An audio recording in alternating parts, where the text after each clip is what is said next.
This is the Lone Crater YouTube. We hope this video helps. In this video, I will show you how to make delicious nachos from leftover rice. First, ensure your rice is cold and day-old.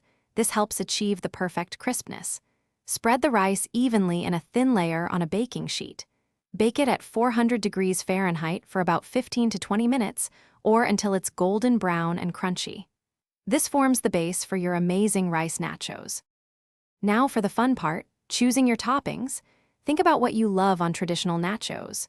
Cooked ground beef, shredded chicken, or black beans are excellent protein options.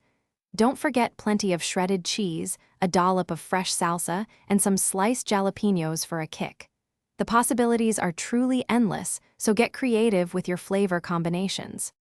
Once your rice is perfectly crispy, it's time to assemble. Layer your crispy rice chips on a baking sheet, then add your chosen toppings. Be sure to include a generous amount of shredded cheese over everything. Pop it back into the oven at 375 degrees Fahrenheit for about 8 to 10 minutes, or until the cheese is beautifully melted and bubbly. Keep an eye on it to prevent burning. Your delicious rice nachos are ready. Finish them off with a sprinkle of fresh cilantro, a dollop of sour cream, or a spoonful of guacamole. Serve them immediately while they are warm and the cheese is still gooey. They're perfect for a quick snack or a fun meal.